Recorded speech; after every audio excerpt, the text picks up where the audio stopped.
আজ সকালটা নবান্নের প্রসাদ খেয়ে তোমাদের সাথে শুরু করলাম। তো হ্যালো এভরিওয়ান, আমি রিয়া। তোমরা দেখছো আমার নিউ মিনি ব্লগ। তো আজকে চলে গিয়েছিলাম ননদের বাড়িতে। আর ননদের বাড়িতে ছিল আজকে নবান্ন উৎসব। আর নবান্ন উৎসব উপলক্ষে আমাদের প্রতি বছরই নেমন্তন্ন থাকে দিদিদের বাড়িতে। তো গিয়েই কিন্তু দেখি দুই দিদি মিলে সুন্দর করে গুছিয়ে ঠাকুরকে ভোগ নিবেদন করছে। আর তার আগে পুজোটা হয়ে গিয়েছিল, সেটা হচ্ছে যেটা চালের গুঁড়ো দিয়ে সমস্ত সবজি ফল টল কেটে যেটা দেওয়া হয় সেটা আগেই দেওয়া হয়েছিল।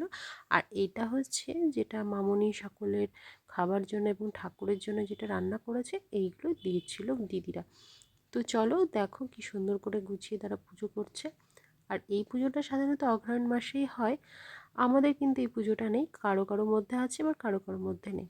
এটা হলো দিদিদের বাড়ির পুরনো বাড়ি। আর এখানে অনেকগুলো গোলা রয়েছে, গোলার সামনে কিন্তু এরকম ঠাকুরকে ভোগ নিবেদন করা হলো।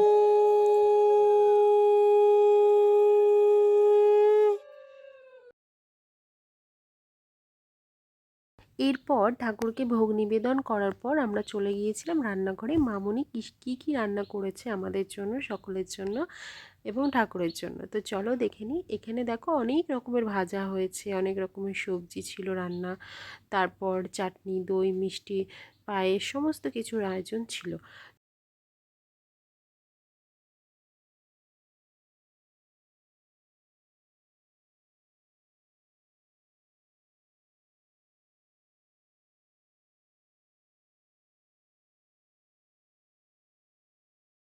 আর এখন হচ্ছে খাওয়ার পালা। আর আমরা সকলে মিলে বসে পড়েছি কলাপাতা নিয়ে। দেখো এত কিছু ছিল যে কলাপাতায় আট ছিল না, তো একটু একটু করে সব কিছু নেব।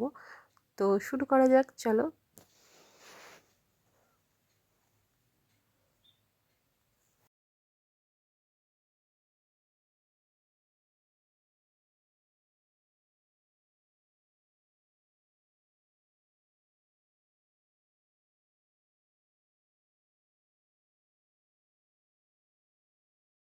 এরপরে ননদকে এরকম সুন্দর করে গুছিয়ে খাবার খেতে দিলাম, যাতে তোমরা দেখতে পাও আর বুঝতে পারো কী কী ছিল। আরও অনেক কিছু ছিল, দই, মিষ্টি, পায়েস, দু রকমের চাটনি, ডাল, মাছের ঝোল ছিল। সেগুলো দেওয়া হয়নি, মানে ওখানে সাজিয়ে দেওয়া হয়নি।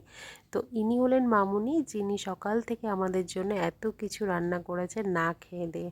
আর সবাই মিলে আমরা খেলাম, খুব মজা করলাম। আর এইভাবেই নবান্নের দিনটি দিদিদের বাড়িতে সুন্দরভাবে হাসি মজা খাওয়া দাওয়া করে দিনটি কাটালাম।